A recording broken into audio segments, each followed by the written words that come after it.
Hi, this is Sherry from Sherry's Sweet Sensations, and welcome to my new YouTube channel.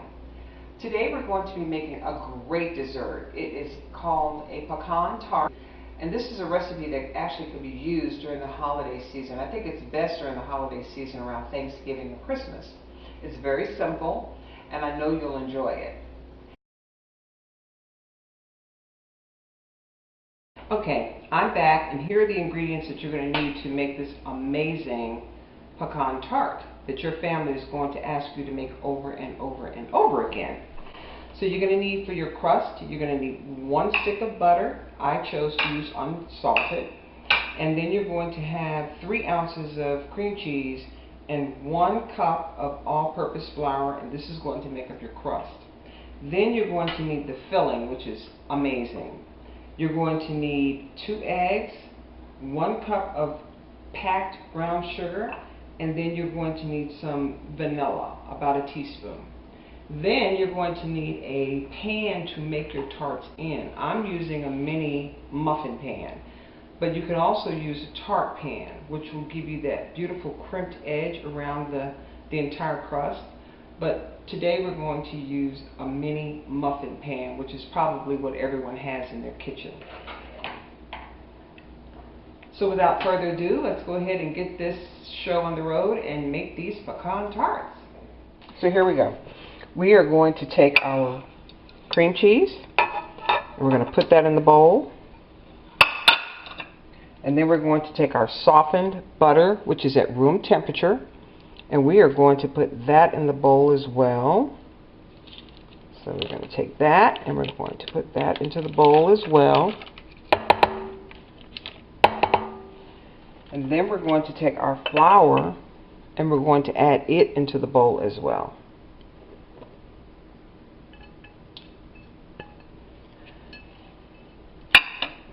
I'm working with a KitchenAid mixer, which comes with a hook attachment which forms the dough for you. So let's get going with that.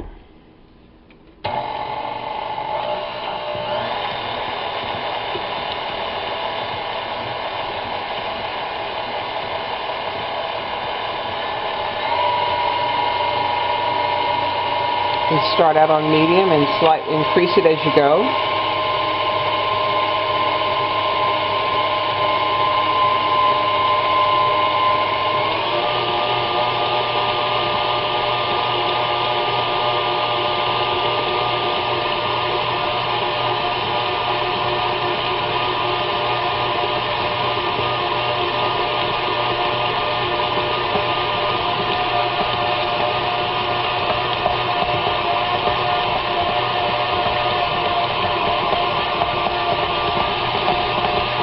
Okay, that's perfect. As you can see, you have a ball of dough. Okay, I've gone ahead and gotten the dough off the hook and made it into a nice circle, which is what we want. It's nice and smooth. Then you're going to take that and wrap it into some plastic wrap. Nice and tight. And then we're going to put this in the refrigerator for 1 hour so that we're able to get a grip on putting it into our muffin pan. So I'll be right back in an hour. Okay, while we're waiting for our dough to get firm, let's go ahead and start making our sauce, or our filling for this amazing treat. So we're going to take our 2 eggs and we're going to go ahead and put them into a cold saucepan, a heavy saucepan. We're going to put those in, and then we're going to add our brown sugar. We're going to go ahead and add that into the saucepan as well. And then we're going to add 1 teaspoon of our vanilla flavor in the saucepan as well.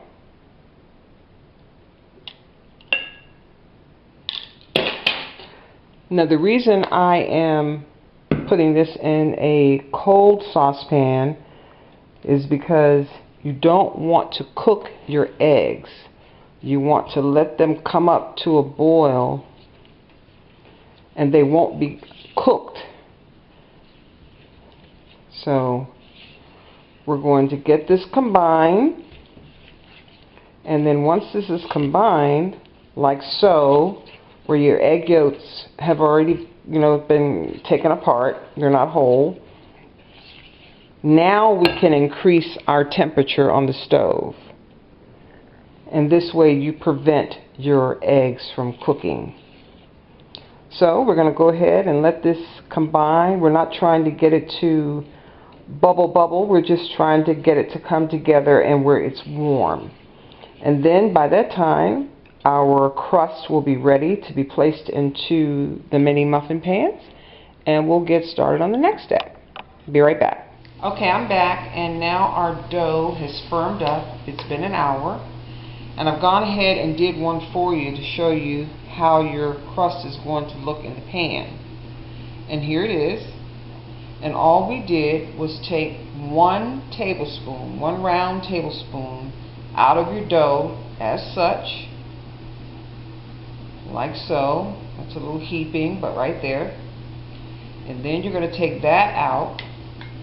You're going to roll it into a ball. You're going to put it in your pan, and then you're going to take another tablespoon covered with flour on the bottom as such. And the reason for this is to keep your dough, your spoon, from sticking to your dough. You're going to press all the way down in the pan till you see it slightly come up and release. And there you are. That is a perfect mold there. Now you're going to take your finger as such, the knuckle of your finger, and go down in it just ever so lightly, not to the very bottom, and you're just going to form it a little bit better to receive the filling as such. Very gentle. And that's it. I'll do one more. You're going to take a scoop of your dough, and you're going to make a ball, a round ball, and you're going to plop it into your muffin pan hole there. Then you're going to take your tablespoon again, make sure it's covered generously with flour on the other side as such. Tap off the excess, and then you're going to put it right in the hole there in the muffin pan, mini pan. And you're going to press until you see it coming out, and release your spoon. It comes right out with that flour on there. Now you're going to again take your knuckle, go down in there gently, and press it up where you think it's low, like it was on that side over there. And just gently make a little well. And there you have it. That's how you put this into your mini muffin pan, your crust.